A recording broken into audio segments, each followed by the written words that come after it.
আসসালামু আলাইকুম গাইস, কেমন আছেন সবাই? আশা করি সবাই ভালো আছেন। আজকের ভিডিওটি খুবই ইন্টারেস্টিং হতে চলেছে, কারণ আজকে থেকে আপনারা নিজের নাম দিয়ে অথবা আপনার বন্ধুদের নাম দিয়ে বার্থডে সং বানাতে পারবেন। আর আপনি যদি আপনার বন্ধুদের নাম দিয়ে বার্থডে সং বানিয়ে তার বার্থডেতে উইশ করেন, তাহলে সে তো আপনার প্রতি ইমপ্রেস হবে, সাথে সাথে একটা জিজ্ঞেস করবে আপনি এটি কীভাবে করলেন।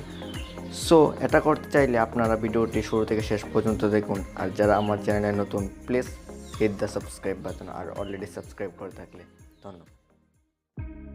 সো কাজটি করতে হলে প্রথমে আপনারা আপনার ফোনের যে কোনো একটি ব্রাউজারে চলে যাবেন। আমি ক্রোম ব্রাউজারে যাচ্ছি। ব্রাউজারে আসার পর আপনারা ওয়ান হ্যাপি বার্থডে লিখে সার্চ করবেন। সার্চ সম্পূর্ণ হওয়ার পর onehappybirthday.com নামে একটি ওয়েবসাইট চলে আসবে। আপনারা জাস্ট ওয়েবসাইটে ক্লিক করবেন, অথবা আমি ডেসক্রিপশন বক্সে লিঙ্ক দিয়ে দেবো, সেখান থেকে চলে যাবেন। ওয়েবসাইটে আসার পর আপনারা এখানে দেখতে পাবেন ফাইন্ড ইউর নেম। আপনি যার নামে সন বানাতে চান তার নামটি লিখবেন। লেখার পর আপনারা সার্চ করবেন। সার্চ সম্পূর্ণ হলে হলুদ কালার ব্যাকগ্রাউন্ডে আপনার নামটি চলে আসবে। আপনার যে নামটা সেখানে ক্লিক করবেন। এখানে কিছু অ্যাড আসতে পারে, অ্যাডগুলো কেটে দেবেন।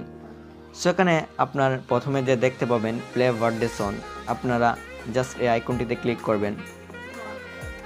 সো বন্ধুরা, ক্লিক করার পর আপনারা চাইলে আপনার বার্থডে সংটা প্লে করতে পারেন অথবা ডাউনলোড করতে পারেন। ডাউনলোড করার জন্য এখানে 3 ডট দেখতে পাচ্ছেন, সেখানে ক্লিক করবেন, দেন ডাউনলোডে ক্লিক করবেন, দেন ডাউনলোড হয়ে যাবে। সো এখন চাইলে আপনারা আপনার ফ্রেন্ডকে তার বার্থডেতে এই সংটি দিয়ে তাকে উইশ করতে পারেন। সো ভিডিওটা ভালো লেগে থাকলে অবশ্যই লাইক, কমেন্ট এবং শেয়ার করতে ভুলবেন না।